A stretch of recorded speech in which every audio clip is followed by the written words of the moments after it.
afternoon, ma'am. I'm Rasmijon Ibig Kunar Abis, and this is our topic for today is about the use and value of renewable resources and services.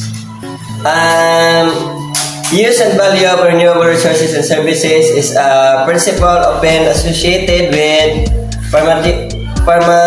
permaculture and design system for sustainable agriculture and human habitation. Kuha na siya, ma'am, ang buong masabot ng gunanan niya, ma'am, is usa siya ka mga gamit na renewable, sustainable, magamit siya kanang maglahutay siya, ma'am, mas dako siya o kuan sa agriculture, ma'am. Dako siya katabang sa agriculture, ma'am. Mao na siya ang papasabot sa use and value and real resources and services, ma'am.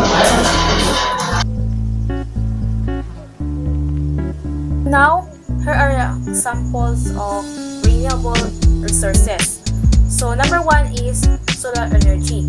So, kaning solar energy, mo ni siya ang mag-convert sa kainit sa adlaw or magkuha sa kainit sa adlaw aron ma-convert sa into electricity nga makahatag siya maka-convert sa into electricity. So, kana itong ginagamit karon ng mga solar nga suga, kana siya before na siya kanang example ng suga, before na siya musiga, ato sa nang kanang mag-convert ay magkuha sa na siya kainit sa adlaw aron musiga siya. So, aron maka-generate siya og electricity. So, muna kasagara nga ginagamit nato karon nga ginamit nato karon sa tong panimalay nga ang solar nga suga or sa panana nga kalagi kay makakuha man siya kuan sa kanang adlaw, makakuha siya kainit, so muna maka-generate siya sa electricity, so makahatag siya og electricity nga ato magamit sa adlaw-adlaw.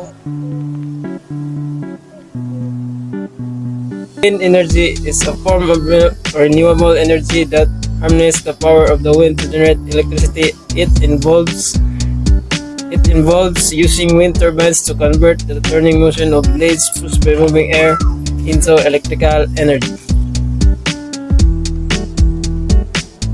Hydropower or hydroelectricity is a conversion of water into energy.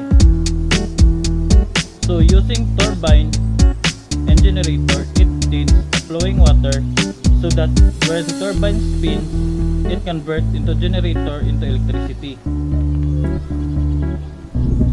And there are two types of main source, such as dam or a flowing water. It needs a port of water so that it can spin the turbine into electric energy.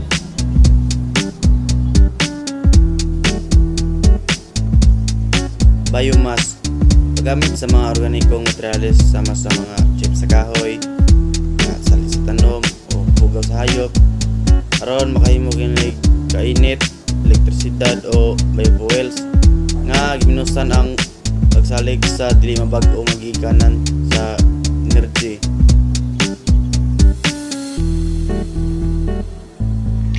I am Christina Lynn Romantiso Cafe. Biodiversity nag-protect siya og nag-enhance about agricultural system, which naapod siya gipa-improve about soil health, pest control, and resilience to climate change.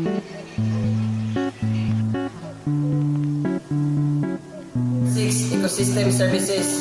Valuing the services provided in ecosystems such as pollination, water purification, and carbon sequestration, which contributes to the human well-being and environment sustainability.